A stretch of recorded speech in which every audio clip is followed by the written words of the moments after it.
Previously on Chat 62. The Kuwaiti people fucking loved us. The Kuwaiti army loved us. They would call us the white sleeves. Why is that? Because you know how Marines, when they fucking fold up their sleeves would be fucking. Remember the old woodland camis, not the new digis now. I don't think they're as white, but the old woodlands, right? They would call us fucking white sleeves. And so, for some reason, the white sleeves fucking had all the. They were our enemies were scared of us, and our fucking allies loved us. Really? Yes. No matter where we fucking went. It was crazy. And it didn't matter if you were 03 or fucking an admin dude, right? You were a white sleeve, they fucking loved you. We had Kuwaiti interpreters with us that fucking loved us. Oh, I got so excited. I remember one of them saying, I was so excited when they told me I was going to be with a white sleeve. It was a symbol of intimidation. Right. There's like, you guys are badass. You guys fucking kill. Yeah. You know? So when we pushed to Iraq during the war, obviously our sleeves were always down, right? Nobody had their sleeves up the entire time, right? The Imperial Guard for the Iraqis, the Iraqi fucking army, they knew who the fuck we were.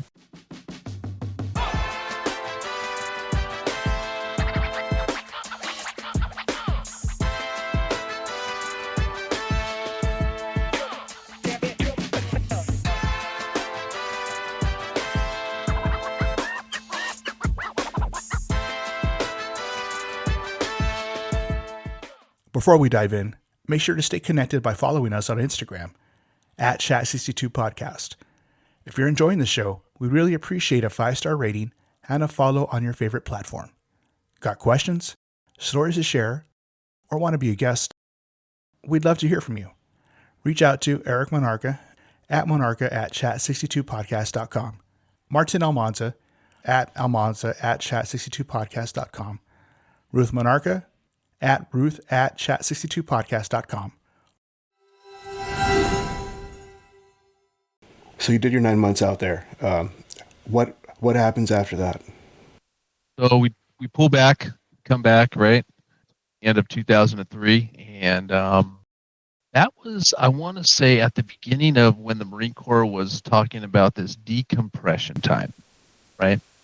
Marines were coming back and they were already starting the decompression. So they wouldn't let us come back to our families once we were back in state, or in country rather, for 3 weeks to a month, because they wanted us to decompress. But here's the thing, here's the crazy thing. There was nothing, they weren't giving us any tools to decompress. They just had us at Camp Pendleton fucking forming Just up. like if you were living like a non-base Marine, right? Basically? Yeah, forming up, cleaning weapons, fucking working out. There was no PTSD talks. There was no counselors. There was none of that shit.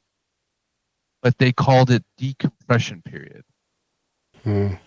You're supposed to, all the stresses that you dealt with over there, you're gonna take it out during PT or fucking cleaning your weapons. Right. And it's gonna make you normal. So when you do see your family, you're not gonna have any episodes. So that lasted about a month. Then we were finally able to planes and fly back to our home state. And I think 10 days with our loved ones. That's all you got. Yeah. But then we were still on active duty orders, and then we got to we had to report back to the I&I center, the reserve center, on active duty. What was it like during those 10 days being at home? It was rough. If you want to talk about it. No.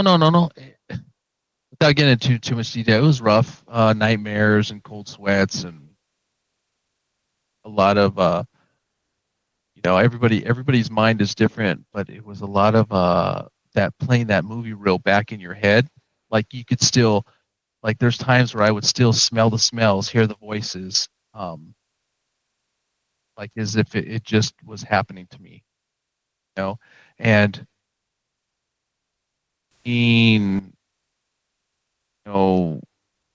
coming back and not having any resources and not really knowing how to deal with it, you just said, no, I'm good. And then you drank, right?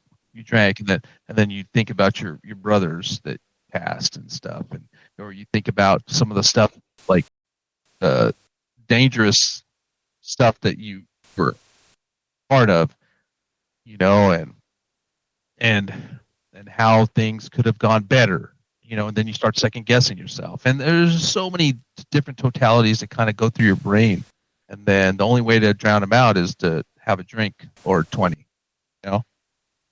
Yeah. But even when we were back home, we're back going to our reserve center because we'd have to go there every day, Monday through Friday. There was still no Navy docs or no corpsman. There were nobody talking to us about, hey man, No chaplain. Yeah, nothing. Wow.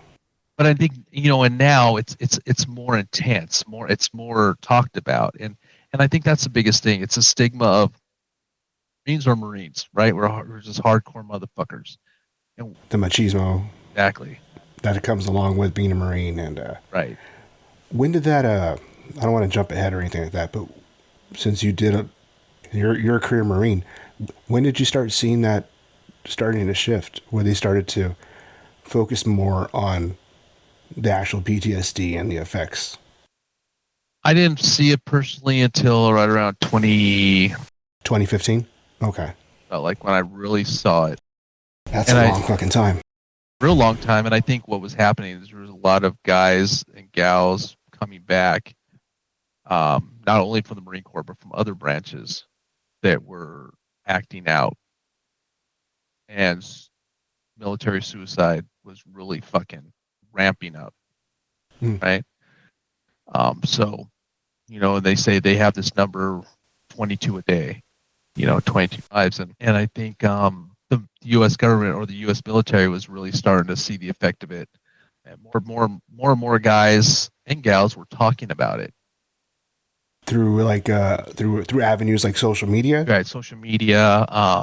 Wounded Warrior Project was big, Right. So they're advocating for it a lot, and then a lot of other independent companies were coming out, and then a lot of I think where it really shifted is where a lot of the hard dogs started coming out, like the Navy SEALs, the fucking 75th Rangers, the Marine. Like, I knew a lot of guys in the fucking in 2-4 and 3-5 that were fucking in Fallujah, Battle of Fallujah, and so a lot of them are near and dear to me, and I think once those guys started opening up the channels of conversation and dialogue, I think that's when it really hit, because I think a lot of guys and a lot of gals were probably, no, I don't want to talk about it because that's weakness, right? But then when they see these big dogs fucking talking about it, I think that's when the lines of communication really started to open up. Yeah, they're like, it's okay now it's okay. Right. Someone at that level is talking about it. I guess it's okay to start. Yeah, so I guess opening those channels. And I guess it's okay, right? And so, and it's unfortunate that it needs to be like that, because mental health, and it affects people differently. I know guys that never went in country, but heard all the fucking bombs and all the other shit going off, and they're fucked up. And then and then I got buddies who were with me engaged in some stuff, and they're fucked up. So it affects people differently. Yeah, it does. But ultimately, you can only hold it in for so long. Ask it so long, because it's going to show its ugly face, whether it's in 5 years, 10 years, 15 years. Shit, it was like 2003, and I'm still dealing with the shit, and it's 2025, 22 years later.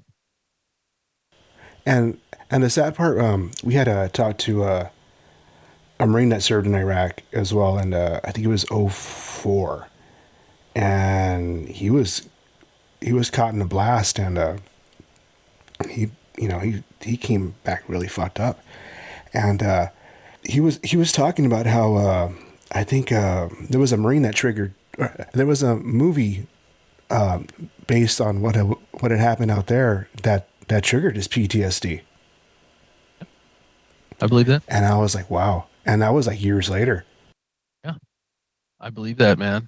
And I also think movies from the past, like let's say before, like if you watch Black Hawk Down, right?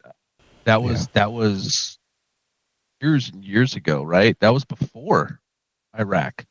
I want to say Like Black. that was like in 93, 94, something like that? Or was that even before Yeah. that? No, God, that was like 2000, 99 or 2000. That movie came out with. I want to say. Oh yeah, but I meant like the events. Oh yeah, no, yeah. October Yeah. October 3rd, 1994, I believe it was. Okay. Um, Yeah, and that's fucking graphic. I remember. Yeah, that. but even Fuck. but even that movie that happened before, the 2003 invasion. Guys or gals see that now, that can like trigger something. Sights, sounds, with me, it always goes back to, it's not my events are my events, but anytime I think of my dudes or my guys or those ones that passed, that's what really triggers me. It's not what happened to me personally, but I was there to witness and be a part of, with the loss of life from like fucking outstanding dudes. That's what triggers me. And if I were to see a movie and I were to see that, that would be a trigger point. So you went through your second enlistment. So what happens after that? Well, what happens after that is I continue staying as a reserve, right? As a reserve, okay. Yeah, as a reserve. I finished my full second contract as active duty for Operation Enduring Freedom, Iraqi Freedom, all this stuff. 2004-ish, and then I get hired into my profession, start the academy, start working. During that same time, I stay as a reserve. Start training, push myself more and more into MCMAP. There's opportunities to do MCMAP as far as like instructing. Then go into reserves, and then start basically teaching more. Start going to more leadership courses, and start asking for more deployments. So you're asking for more deployments. Yeah. So the reasoning behind that, if you don't mind me asking? This was after my good buddy. I was already in law enforcement. This is after my good buddy was killed. I feel like I had more to do. Like I wanted to be a part. I honestly felt like I wanted to help to lead junior Marines and keep them safe. I like being a big dad or a big brother. Like, not that whole theory of not under my watch type shit. You know what I mean? Yeah. So I asked. They're like, hey, we want to kind of get you lined up for staff. What do I need to do? They're like, well, I got heavily involved in courses for staff, and then continue to train and mentor leadership for younger corporals coming into sergeant. The first sergeant at the time and the company commander, who was a lieutenant colonel at the time, was like, hey, Moon, I like your background. I like your mindset. Everybody seems to like you. Everybody wants to work for you. Start teaching courses. So I never went back to the 01 field, ever. That's a trip. Yeah, never looked back. And I pushed back. I continued to push into leadership. I was going through my own leadership courses. I went to staff course. They were like, hey, you're going to be coming up pretty soon. 2004, 2005, 2006. And then they were never ever to push me through another deployment. Really? Because they're like, hey, we want to keep you here. We want to keep you focused on the young Marines that are coming in, the young reserves that are coming in. Like a motivator, you know? Yeah. Did you feel like you were a natural born teacher? Never. I never did, but everybody was telling me, dude, you got something. And I was like, I don't know what I got. Shit, I saw it back then, dude. Back at headquarters company, I saw it back then, dude. Especially when you picked a corporal, because there was something that changed in you, and I'm like, fuck, I'm not looking at you the way I did. It was almost like fucking instantaneous, bro. I don't know. It was instantaneous. I saw. I go, okay, I need to approach you a little bit differently now. I think I gotta add a little bit more respect when I talk to you. I remember. Bro, I remember that, we're man. roommates. How you gonna do that? Fucking during work, dude. During work. I mean, that's when it really applied. But yeah, the minute you picked up corporal, it was just, and it wasn't a bad thing. No, it's just, it's like if you knew where the road was going to take you. I don't know, man. I never really saw a direction. I just knew I just wanted to help. Claiming the title to me was like not only claiming the title, but what Marines do, like going to war. And I'm not saying that if you didn't go to war, you're not a Marine. No, no, no. I'm just saying for myself, that was my ethos. You know what I mean? Was yeah, sure, yeah, I'm a Marine, rah rah rah. But at the same time, it's like fucking hey, I raised my hand for the fucking for a reason. Like I'm not gonna bitch out right now like like I said, some of the guys are doing. Yeah. And I think they saw me as like, hey, want you to stick around. We want you to mentor these young cats. We want you to get in their head. And then, dude, they were even sending me. Now, I was already in my law enforcement career. They would even send me to high schools to talk. Really? Yeah. And then they would send me out with recruiters, right, for like fucking career days. And the recruiters would be like, "Hey, got some Marine, came back from combat in Iraq, blah blah blah. He's going to tell you a little about his background, stuff like that." And then they'd have me talk for like an hour, and they would use me as like a tool. But the whole time I was like, "Hey, I want to be in the field with the boys. I want to be fucking out there. I want to be out there. I want to be out there." And my lieutenant colonel was like, "Hey, dog, this is what you can do. Roger that. Yes, sir. I get you." Yeah. So then I just continued, and then I honestly thought like at one point in time that I'm done. This is what good am I? A fucking talking point for people at high schools. Even they would send me to the college to talk. I didn't think I was serving the purpose anymore in the Marine Corps after staff, right? And then they're like, "Hey, we want you to teach more MCMAP courses. We want you to get our guys up to green belt." And so then I started hitting up that. But then I had a crew. By the time I was staff, I had sergeants and corporals that were fucking doing that. I was just overlooking it. So I went to the administrative leadership side. Oh, and my first sergeant fucking loved me, man. And I love this guy. I talk to him to this day. Fucking all he does now is drink and play golf. Like, dude, you got something a lot of people don't have. He goes, but stay in, you need to put your time in. And so, long story short, the instruction, the mentorship, all leadership stuff, that all ran its course until I said about year 18, I'm fucking done. If I can't do what I want to do is deploy, I want to be out there. I want to be doing shit. I don't care what it is. If I can't do that, I'm done. So what I did is from the SMCR, I went straight to the IRR. And to keep me in, the lieutenant colonel was like, "We're going to fucking give you Gunny. You're in the zone. You're going to get fucking Gunny." Oh, shit. And I'm like, and so now but you have to understand, within that time, I divorced. Like, I divorced my ex-wife. I had a daughter.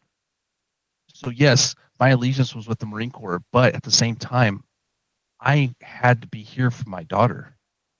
I didn't want my daughter to ever think I was ever out of my life, because at the end of the day, bro, I love the Marine Corps with all my heart, and it's who I am today, and it's what made me I am today. But my greatest accomplishment in life are my two children, my son and my daughter, right?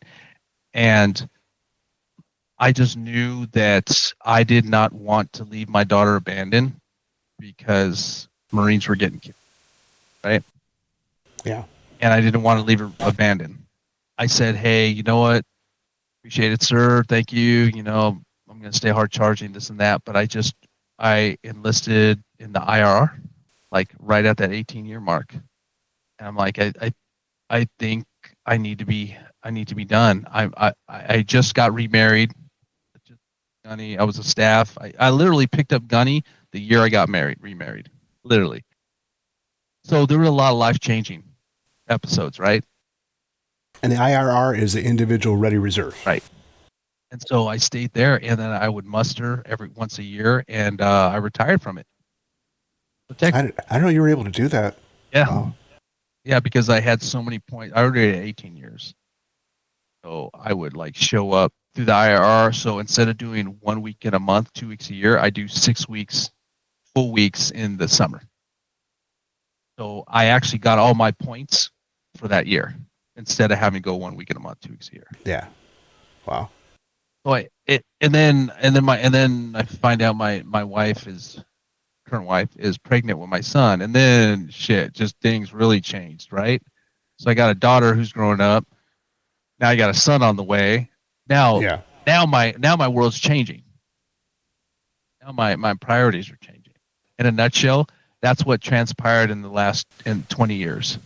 So the end of my career wasn't as sexy as I really thought it would be, but nonetheless.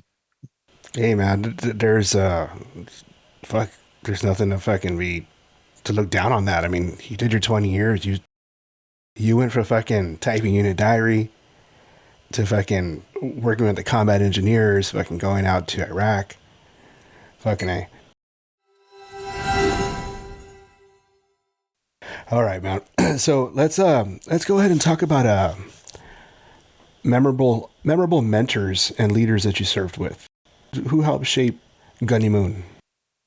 Fuck man, the biggest probably from the inception was beginning was at Sergeant at MCT, the one that was part of the recovery of O'Grady. I think Scott O'Grady was his name, Air Force pilot. He taught me a lot.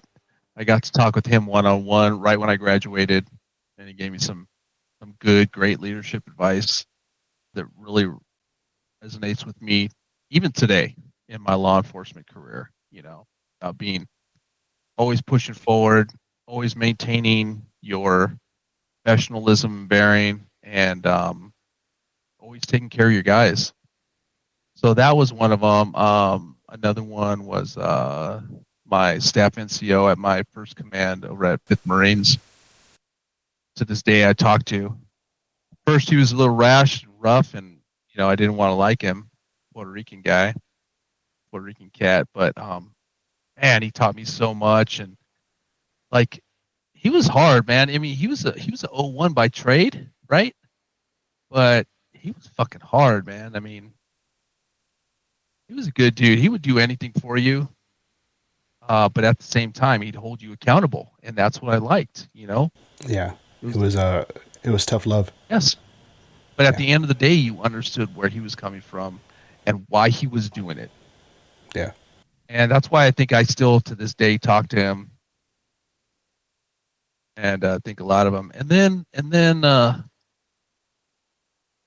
also, I learned something from each and every guy, each and every Marine in that first office. There was a great quality from each and every one, even like the one I fucking lived with, which was a hard head.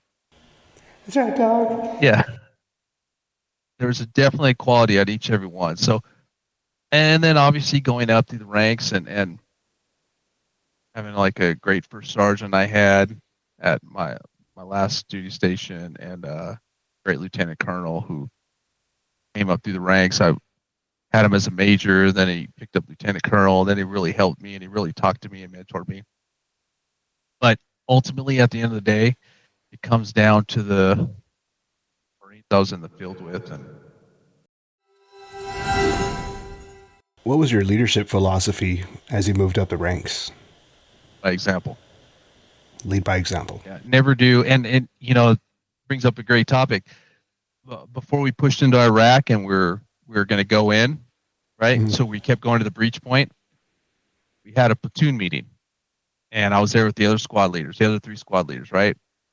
And I remember telling not only my squad but any other squad member, other Marines in the platoon, I remember telling them, I will not make you do anything that I am not willing to do. And those words are synonymous. Like anybody could say that, right?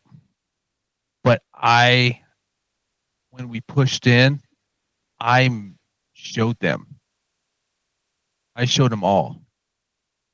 Like, hey, we need to fucking flank.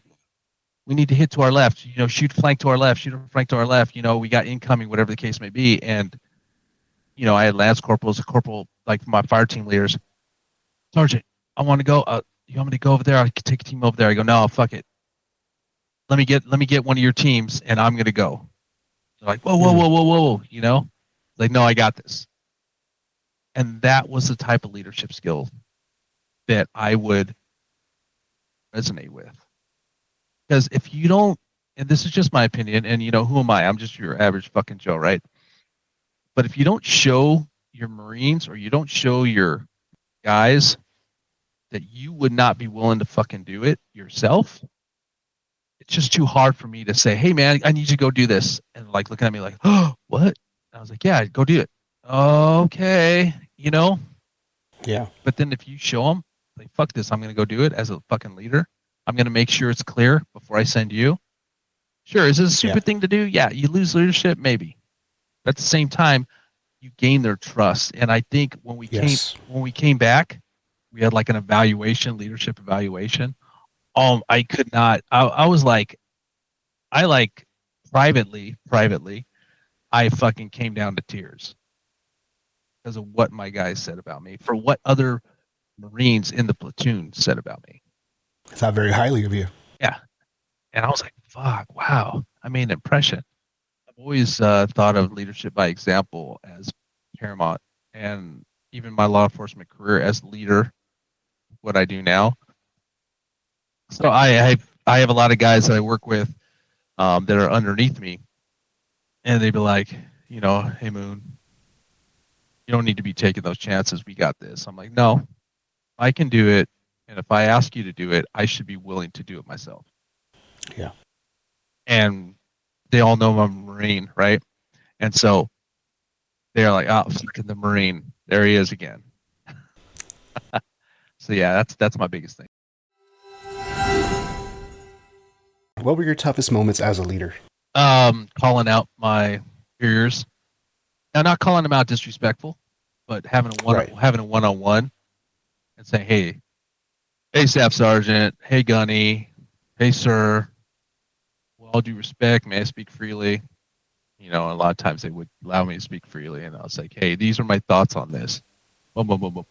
I was able to articulate the purposes of being able to talk to my superiors this way. It's not just, hey guys, what do you think that? Hey, I think that's a fucked up idea. Well, why? Well, I don't know. I just think it sounds fucked up. You can't reason with people like that. You have to come. Right. You got to come to the plate with something. So I think, that was like my hardest role. And then, oh no, that wasn't my hardest. My hardest role was losing someone and going through the grief, being in the grief each and every year.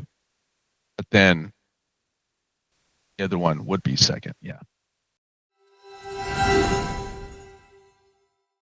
How did the Marine Corps change during your career? That's a loaded question. I know, man. I think every Marine, even Marines before us, like they always say, yeah, fucking Marines got softer. Like our generation, we got softer. And then you and I will say, fucking the Marines are all pussies now. You know what I mean? Yeah. I don't think necessarily the Marine Corps changed for the worse. I think there's more opportunity now, not only on your professional career throughout the Marine Corps, but I think on your mental health, which I wish they would have had when I was, when I was in a little more. I think they're making great strides to kind of evolve, like with technology, and equipment stuff. So I really don't see it as it's not a bad thing, right? Oh, not at all. With everything, the world changes, and evolution is either a good or a bad thing. And I think right now, the Marine Corps is on path to do what they need to do. Yeah, and that's the thing about evolution. You can't stop it. It's always going to be. It's just something that's forever, pretty much. What was your proudest achievement in your number of years in service? It's gonna sound cliche, but it was picking up Gunny. Like I've always wanted to. I've always thought that was the coolest fucking rank. Like just for me, just for my personal. It's a cool fucking like name, dude. I mean, you have to be called Gunnery Sergeant Gunny. Just like it's just, you had Gunny Highway. Yeah. You had fucking the Gunny from Full Metal Jacket. Right. And you almost feel like with that rank, you can go rogue. You could like just talk shit. Yeah. Fuck that. We ain't doing that shit. All right, You can get away with it. Roger that, Gunny. Yeah, because for some reason, like the way you and I grew up, we grew up in that era where like gunnies were like fucking mental cases. They're the angry, fucking crazy guys, and they got like a bunch of salty old men. Yeah, and they just get away with it. So yeah, that's what I liked about it. How did you know it was time, to call it a day in the Corps? Yeah, just mental maturity and getting older, bro. I'm not a fucking, I'm not a fucking year old anymore, man. I'm in my 50s. Sure, I'm not old. I'm not out of the fight by far yet, and I won't be out of the fight. But it's a young man's game. What was life after the military like? Let's just talk about not the law enforcement term, like of your life, but let's say, second marriage, being a father again with the age gap. What was that like? It was hard because there were throughout my time spent in the military and the Marine Corps, there were a lot of episodes that came up, right? There were a lot of doors opened, trauma related, right? And it almost felt like talking about it, like calling up a buddy and saying, hey, bro, I'm feeling like this because of this. I'm having these thoughts and stuff like that. Oh, bro, you're just being a fucking pussy. Suck it up. After separation, after being away from like my dudes, like all my guys that I went with time with, and having that separation away from them, I felt like there was no more support unit, right? Mm. I felt like I wasn't back in the unit. Brothers weren't to the left or to the right of me anymore. So that was really hard for me. Mental aspect of it. Then I'm in a new marriage with a new life, and then now I have a son. I almost felt like I wasn't prepared for all of this, even though I chose all of this. You know what I mean? It was hard being without what I had, what I always felt the Marine Corps was my support system, and now everybody's gone. Everybody's kind of moved along, lived their life, either transferred to different duty stations for active duty guys, or they've moved out of state and they're doing other careers somewhere. So I felt like that brotherhood was lost. Being in law enforcement now, they call it quasi-military when it's called law enforcement, but it's really not, because in law enforcement, it's CYA, it's cover your own ass. Mm-hmm. Marine Corps, it's fucking, we're covering each other's ass, right?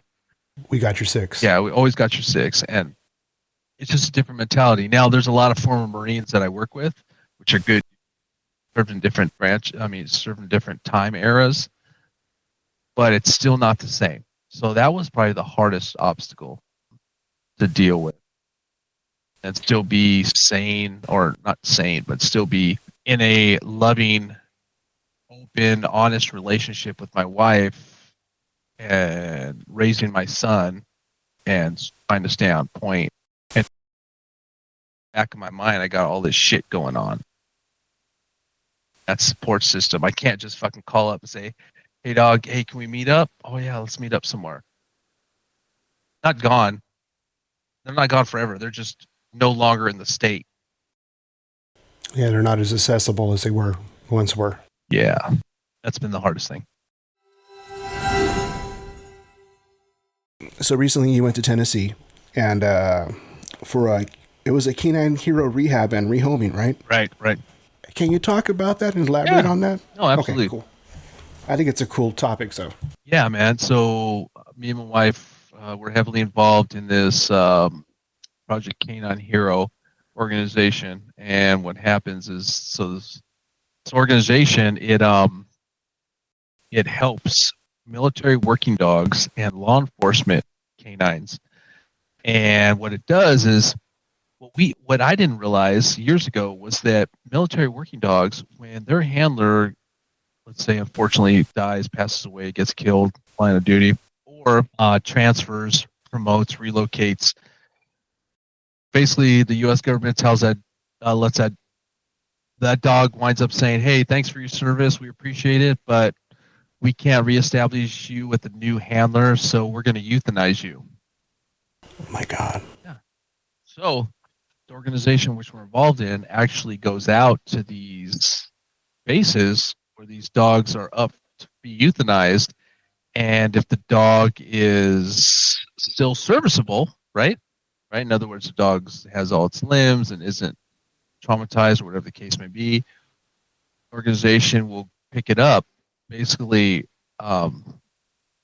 adopt it, bring it to the rehabilitation center in Tennessee, and rehabilitate it. And there's a team of veterinarians, there's a team of like dog rehabilitation specialists, everything there. And these dogs are housed and cared for. Their medical bills and expenses are all paid for. And then what happens?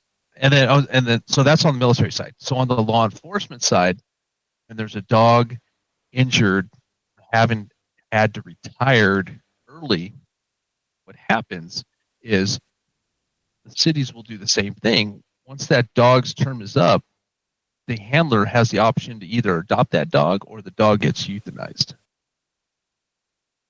So the same thing, Project Canine Hero will step in. And if the handler, and 99% of the time the handler takes the dogs. So the handler is like, hey, that's my partner for the last, 3, 4, 5, 6 years. I can't just let them kill this dog. This dog's had my 6 for fucking all this time and is a, badass dog. So what happens is they'll fill out one of our applications and let us know what the dog's going through, what the dog's background is, federal, local law enforcement, county law enforcement, or state law enforcement, give the whole background story on, and then they'll be put on a list. And so what we'd like to do, or the organization does, is they'll select the dog, they'll allow the canine handler to keep the dog, and Project Canine Hero will pay all that dog's medical expenses the rest of that dog's life, so that dog can live a good life for the service it has served. Wow. And then the dogs that get basically released to the rehabilitation center, what we try to do is they try to find a military member or a law enforcement member struggling with PTSD and marry their relationships up, and then give them the dog, right? Yeah. PTSD like a service animal for them. Yeah. And at the same time continue to pay for that dog's medical expenses, x-rays, surgeries, veterinarian costs, whatever, for the rest of that dog's life, so that veteran or that law enforcement member struggling does not have to pay a dime. Wow, that's an amazing organization. Wow. Yeah. It's founded by an individual he was a prior military working dog handler in the Army. Mm. Got out of the Army after a number of years. He became a police officer in, I want to say, the state of Washington State, was on their SWAT team as a canine handler, and then just has a love for these dogs, right? Because these dogs are fucking incredible, man. I mean, I could tell you so many stories about these dogs, and they're just so selfless. They're heroes, and they will put themselves in harm's way just to protect their handlers, right? Or just to protect the Marines, like, because we have Marine dogs that we sponsor, right? Wow. Military working Marine dogs, Special Forces Navy SEAL dogs, right? We have police dogs, FBI dogs, ATF dogs, TSA dogs.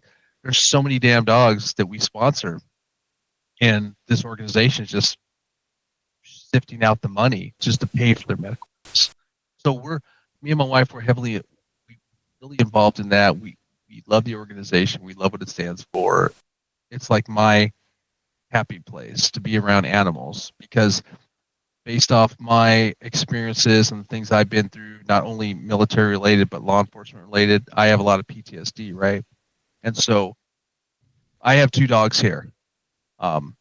They're our dogs, and then I go to equine therapy about every week for a while. And and if you don't know what equine therapy is I work specifically with horses. Yeah. And I spend an hour or 2 out there once a week, and it just clears my mind. And like the power of animals is incredible. I mean, you know how it is. The power of animals is just incredible, and they're such loyal, loving creatures. And so they've really helped me through my journey, and now this Project Canine Hero is helping. Yeah, I have a therapy bunny we got her after my daughter passed away. So and then we got our 2 mixed breed cattle dogs here that have been yeah, they know, man. It is the power of an animal, no matter if it's a bunny, Yes. dog, cat, horse. There's just something that they can release in you. Like, it's tough to explain, but it's just like, it feels like magic. Yes. Almost, you know? Yeah, it releases like serotonin or endorphins, and it's like when I get out and ride my horses, right? Like I do extensive horse riding and stuff. I'm getting into roping now. They say that horses are probably the most intuitive animal because they link up with your heartbeat. I don't know how they do it, but apparently they do it. But since I've been doing my equine therapy, I've had the horse that I'm working with like call me out on my bullshit. Really? Yeah. Like I'll be doing groundwork right with the horse before I get on it, before I get on him, and he'll know like the therapist will ask me questions like, "Hey, how's your day going? How's your week been going?" "Yeah, everything's okay." And the horse will stop fucking walking and start fucking nudging me with its nose like that. Like, come on now. Like fucking tell the truth. And I'm like, Yeah. fuck. You know, just because I don't want to go that extra step, I don't want to talk about it, right? And then he'd be like, "Yo, what the fuck? You gonna be honest or what?" Yeah. And then it's like, "Oh shit, oh, it hasn't been," and stuff like that. And like horses are just, I've been around dogs all my life, you know, other animals as well in my life, but horses are just, they don't fuck around. They're like no shit, and they sync up with your heart. Having a bad day, they know when you're not being honest. You know, a lot of times, you know, there'll be butt heads, and horses are. It's so funny because my therapist was telling me that horses are always looking for an alpha. So if you're not that alpha, they're gonna fucking be squirrely on you. Right. You have to show confidence. You got to show that, hey, that all that stuff that they instill in you in the Marine Corps, you have to show that.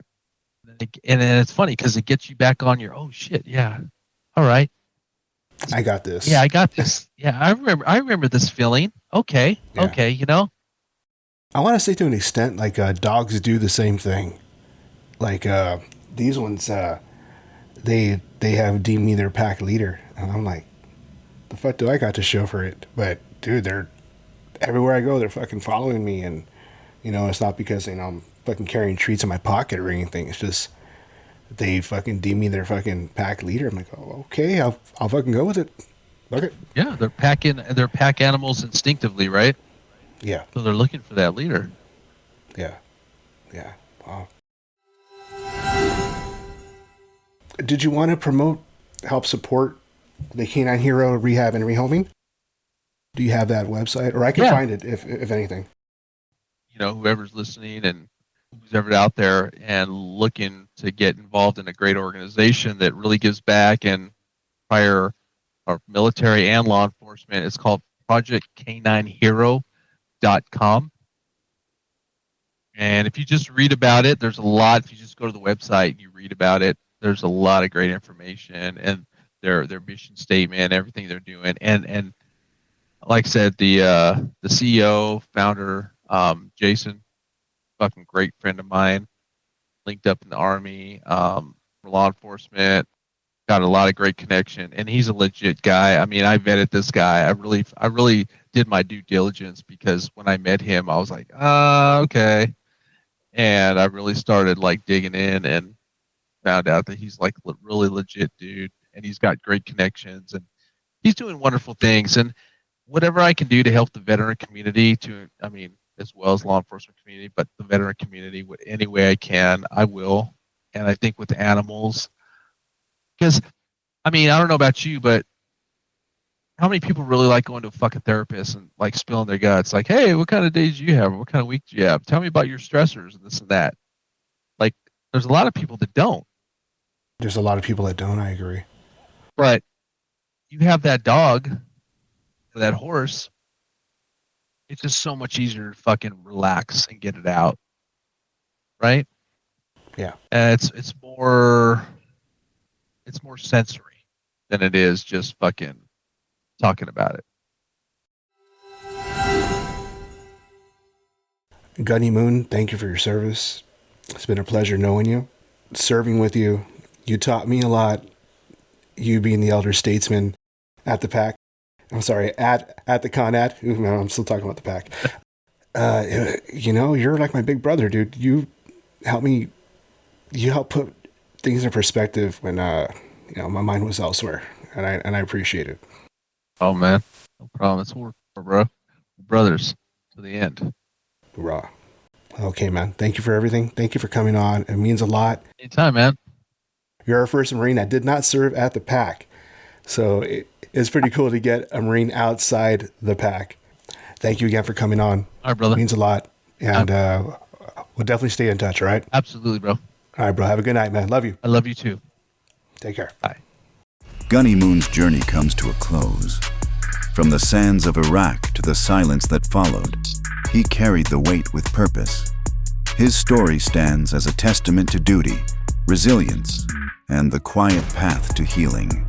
Until next time, stay sharp, stay grounded, and as always, stay the course. Thank you for joining us here on the Chat 62 podcast. Semper Fi.